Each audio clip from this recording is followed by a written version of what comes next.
Hello and welcome to My Security TV and our Tech and Sec Weekly. My name's Chris Covage. I'm the executive editor with My Security Media, and today we're diving into API security with Noname. We've got Karl Mattson, the Chief Information Security Officer with Noname. He's in the US, and obviously he used to be a customer of Noname. So there's a lot here to tell and unpack. And I titled this Backbone to a Digital World, and API security is certainly that. So let's welcome on now Karl Mattson, the Chief Information Security Officer with Noname. Karl, thanks for joining us. Yeah, thanks for having me, Chris. Great, mate. Where in the US are you? I'm in Minneapolis, Minnesota. Minneapolis. Okay, very nice.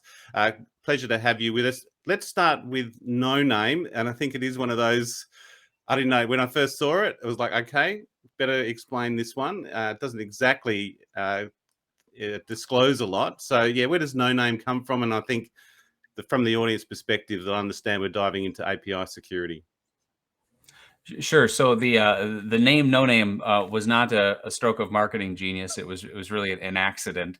A couple of years ago, when the founders started the company, they reached out to dozens of CISOs around the world, really, to elicit their feedback and API security as a category. What was working well, what wasn't, and as the CISOs responded to this outreach, so many of the CISOs, the first thing they said was the name Noname, which was a placeholder in this questionnaire, was what the CISOs loved most, and so they really kept the name really out of accident.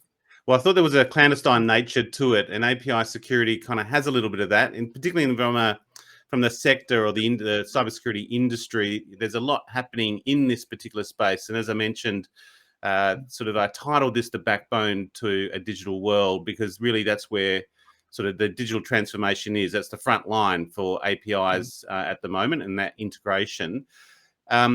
Where is some of the key aspects for Noname and API security? And we'll maybe the story behind your involvement as CISO as well. But what are some of the key aspects that Noname is doing in the API security landscape? Sure. So going back 10 plus years, APIs have been used as sort of general purpose utilities in IT for a long time. APIs aren't new, but what really started to become new and increasing exponentially very recently is the use of APIs for public facing, internet facing services at an enormous quantity. So what has really happened is the API was sort of a forgotten utility, but when we started using it to host sensitive data out to the world and to be a part of like core business processes, the level of like precision needed to get API security right really matters now. And so what we have, traditionally application security practices would have included APIs as part of an application security practice. The reality is those existing practices in application security are not really well suited in a lot of cases for APIs specifically. So that really generates demand for the threat actor, because now the threat actor has a new surface to focus on, along with the web application. Now you have the API endpoint for the threat actor, and subsequently, then the security teams have to respond in kind with better controls and better lifecycle management practices to counter that threat and to be sort of on the front edge of where their businesses are going with APIs. So it expands that threat landscape. What's some of because we hear a lot about DevSecOps and DevOpsSec and the order of all that comes into, but this is really just expanding the attack surface is probably a better term, is around all of this. What are some of the pain points? Because most of the businesses, I mentioned, it's a part of a digital transformation, application development and the like. What are some of the key pain points? Because I think that'll come back to where your secret sauce is. But yeah, what are the pain points that you see in the market in API security? Well, I'd say there's really three primary pain points, and these are pain points that I felt certainly in a financial services role. Was number one pain point is APIs are being developed and published at a sort of extraordinary frequency and continuously. So organizations have thousands of APIs often, and so the first pain point is the security team just having the capacity to keep up with API development, and so we have to bring in automation. So that pain point is very real for a lot of teams. The second pain point would be in the actual API breaches that we know about. Those are more often than not actually source code vulnerabilities. They're vulnerabilities of misconfiguration. And so a misconfiguration would be something as simple as an API deployed in production is simultaneously internally and externally addressable at the same time. That is a configuration error made, that not in source code, but at the runtime environment. So what we're finding is this volumetric pressure creates a lot of errors in production. A lot of those errors are misconfiguration and placement. And so those pressures are very real. And then like the third area is just having the skills and the knowledge, because security teams have to be masters of everything now. And so when we can take your security operations center, for example, at 2 a.m., think of all of the different technologies, all the different threat surfaces that they have to be have a general mastery of. And so what we need to do is we need to put in the security team's hands tools that allow them to handle that complexity. And so automation, training, and understanding that threat surface, not just the code itself, but also the context and the configuration. All of those are pain points that I've felt personally, and we feel with our customers every day. Well, it's great talking to a CISO as well, and maybe a bit about your Mhm. background before we go into the Sure. platform a little bit more, because you need to have that insight from the customer's viewpoint, and obviously you're internal facing as a CISO, and you mentioned Fin Services. Yeah, what's your background? How long have you been with the company, and what do you find is your key role as CISO for No Name? Sure. So I joined the company last summer, about 9 months ago, and prior to that, I had been among the first no name customers in a CISO role at PennyMac, which is a financial services company in California. I was a CISO at a bank for about 4 years before that. City National Bank, which is part of the Royal Bank of Canada family. I was a senior vice president at PNC Bank in Pittsburgh for a couple of years before that. So about a decade in banking Yeah. or financial services. And this particular problem set in application security, I think, was something that I learned about because my first career, I was with the government and I was an Intel analyst for a decade. And so the taking an analyst mindset, I'm not a software developer by background. I'm an Yeah. analyst. And so the thinking through the problem sets, I think a lot more like a SOC analyst than I do as an application developer. And so, taking that mindset, I've always known for several years that this was like an analytic problem to solve, and there was a lot of parts of the application security puzzle that I wasn't able to wrap my head around. For perfect example would be how do I know that my inventory of APIs is even correct? Yeah. Like that's just a basic CISO question that I wasn't able to answer with sufficient confidence. Let alone whether those APIs are sort of configured well or are they vulnerable. So those are some of the pain points that I went through in financial services for about a decade. And how did Um, you come? So you were a former customer, I understand. So they must have poached you, or it is one of those things. Also with a new company. This is out of Israel. It's not mhm. um, a new story for that I've heard in terms of where they work with the customer. Startups work with customers. It's often a good way for a startup to go. Where's the company now? And speaking with us, you're coming into the Asia Mhm. Pacific, so you're now moving globally. Uh, and where's the market for you? So yeah, what's a little bit about a background around the company and where the Sure. current strategy is? Yeah, Yeah, so the company started a little over 2 years ago, and myself and a number of CISOs of even larger enterprises than I led, really participated in design partnership early with the founding team and the development team at No Name, because what we were finding at the time is that the category of technologies just at that point was not sufficient. yeah, It wasn't getting the job done. So what No Name really built around the whole platform was customer-led requirements. No Name is not a platform of IP looking for a customer. It's a platform built by customers looking for IP, nice. Yeah, and for me the sensibility of the way the company developed its platform and its strategic direction, I had at least a front row seat to that from the beginning, and I just developed a really natural affinity for that's a business model that I want to be a part of, because it was a demonstration of a company that was sort of listening to the customer, and they were really building that capability literally every day. New releases in the early stages. Of course, now it's 2-week cycles, but that sensibility was something very different. And for me to consider the opportunity to join a smaller company never really occurred to me until about a year ago. But this was just an opportunity where I didn't feel like I was going to take a back seat, where like a voice of the CISO would be a prominent driver of product strategy. I think, plus, it sounds like you've also seen the explosion of applications over the last sort of decade in financial services, and there's obviously a strength there for the company. But applications and API security applies to all sorts of different sectors, right? So, is there any other sort of growth areas that you've seen that are also dealing with this and grappling with this? And this is all leading to a sort of a skill shortage and circles back into the importance of tool sets and automation. Well, yeah, certainly there's the technology of APIs, and like I would call it like the actual risk is really agnostic to industry vertical. Yeah.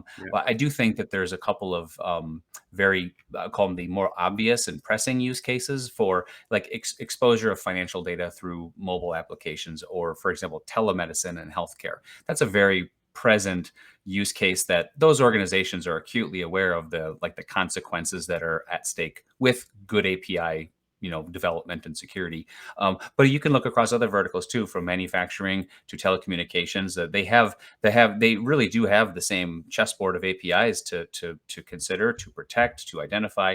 But it really depends on kind of company to company, how far along they are in their API journey. It's really not about vertical. It's more about every company has its own pathway. And I suppose speed to market is another challenge. Mhm. What are some of your partners? What's the ecosystem that you operate in, and some of your key partners that the audience might be aware of? Sure. So we're a channel first company. So we're a technology company. We Yeah, have implementation and professional services, but everything that we do working with our customers is led by channel and integrators, because yeah, we know that within the context of each customer, each customer may need a different combination of technology plus process design, or plus some consulting or professional services, and that's the customer's journey. So I think to date we have over 100 channel partners wow. globally. And I think the Noname team in Australia probably has over a dozen options. So probably any channel partner that a company wants to work with, we do. We also work with. You can buy us directly through the AWS or Azure marketplaces. Nice. That's another convenient channel for companies that are very cloud focused. So yeah, it's a channel first and strategy, because that makes sure that the people who are working with our customers every day and who are really vested in their overall program successes, they're leading our engagements. And who do you normally deal with in the company, or from a client's perspective? Who do you find you end up talking to? And even as your role as CISO, at what level do you tend to talk to? But we often deal, cybersecurity is a team sport. Who do you tend to find is the sort of the one knocking on the door at Noname to either test or run some diagnostics? Well, it's probably, I call it like the 80-20 rule, which is, Yeah, 80% of our conversations probably start with an application security team, because an application security team is amongst the security disciplines is yeah, probably the team that's the most aware of like the kind of risks and yeah. capabilities or gaps that they have. However, when it comes to the actual then an implementation and operationalization, there really are it's really a balanced set of stakeholders, because application security professionals are thinking about these problems. But then you also have to include like security architects, because we have to be able to see across the network, and that requires a network and architecture team. We also have like alerting and capabilities that we have to work with SOC teams, because if a misuse or an attack event is in progress, it's the SOC team that has the lead, and so we have to work with the SOC team to make that part of the chain complete. And then definitely application architects and enterprise architects on the development side. Those are stakeholders who we really value, because they're oftentimes the institutional knowledge about an API footprint. And so we really want to bring them in as soon as possible, because we know there's so many things that they can benefit by having the visibility that we have. That's an enterprise architect's dream, but they're not usually the first person we're talking with. But we want to talk to them too, because they're a key constituent in the platform and making it healthy. Well, maybe talk us through the platform. What are some of the key areas, or because it sounds like you're running from everything from the development stage through to the monitoring and reporting stage. So I take it it's a dashboard, but how does a customer? What's the sort of onboarding process? Where would they start, and then sort of as they build that sort of that deck for them?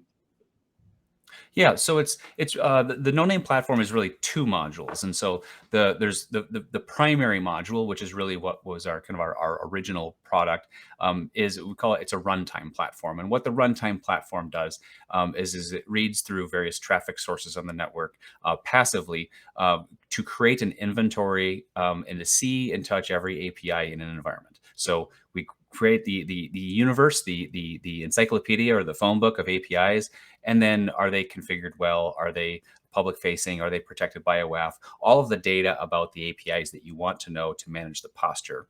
The second thing that first module does then is runtime defense. So it's that traffic analysis of detecting when a misuse is in progress, especially a misuse that may be a compromise of the API's internal business logic, like authentication or authorization.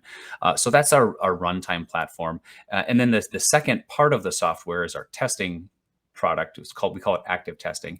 And so, of course, we can identify vulnerabilities and misconfigurations across an ecosystem, but where you want to be as a security team is addressing those risks during development. And so we have an active testing platform that applies from a sophisticated API testing ecosystem, so that you can connect to your code repos, your CI/CD pipelines to do those types of security checks pre-release, pre-production.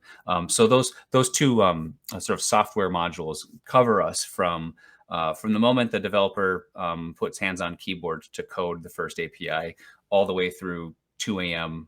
SOC alarm going off in the middle of the night because there's an attack event. We're looking at that full life cycle view of APIs. How much of that is automated, particularly say the phone book or the encyclopedia building? Is it going out to the environment and finding all of those, or how much configuration is required in just onboarding all of that data? Yeah, so the collection and creating the inventory is definitely it's fully automated. The only thing a team really has to consider is once you have an inventory, you may create subsets or collections. So, for example, you may look at all of your APIs that have credit card data, and you might designate those as a sensitive, high risk group of APIs. And so, an organization is going to make a choice once they have an inventory about what actions to take if there's an event or a misconfiguration on this subset.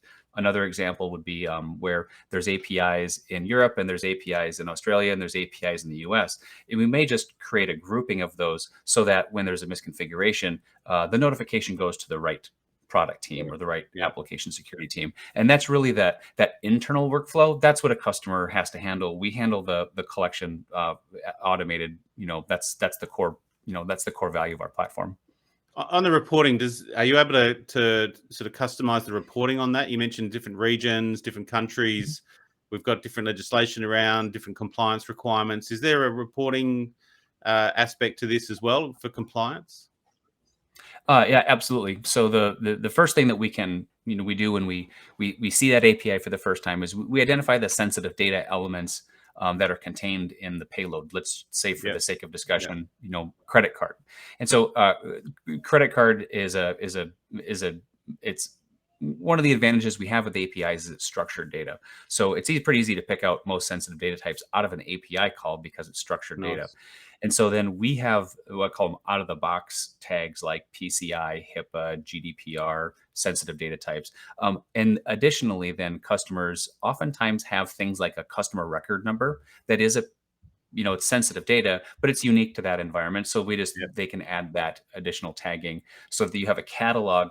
You have a catalog of the APIs, but probably just as important is the catalog of the sensitive data, where it's traversing and what APIs are producing and consuming that sensitive data.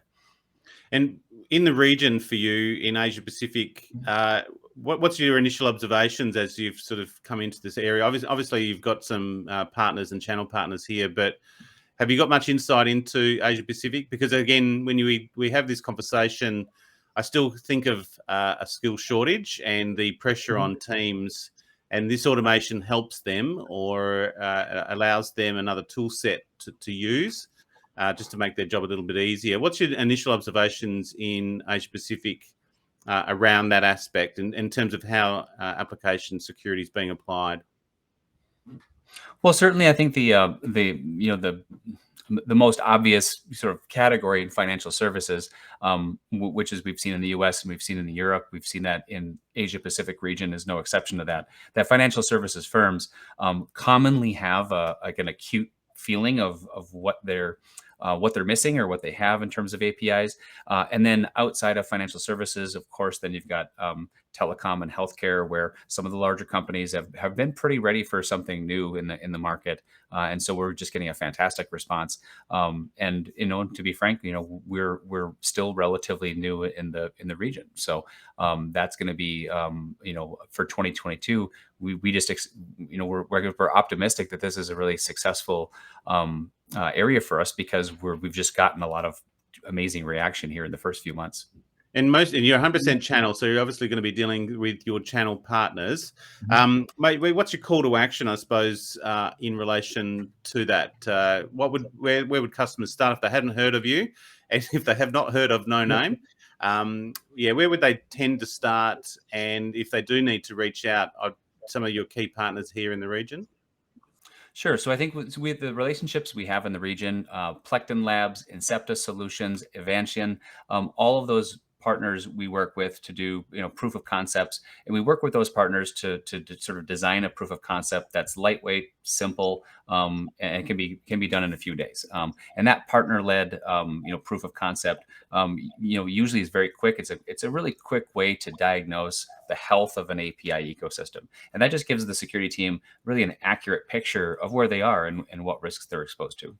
It's one of those things, I think, I keep bringing up the skill sets, because if you don't have those security skill sets, or there's a sort of a limit of those on the team, it's these tool sets that you are referring to. So as long as it's lightweight and high reward, and it does always sound like high reward, right? So just a simple little mistake, misconfiguration, poor code, or a code error can have high ramifications. So these tool sets and API security is why it's so important. Brings me back to the title, API security and the backbone to a digital world. So Karl Mattson, Chief Information Security Officer there with Noname, and I love the name. Thanks very much for joining us on My Security TV. Thanks for having me, Chris. Good man. Cheers, mate.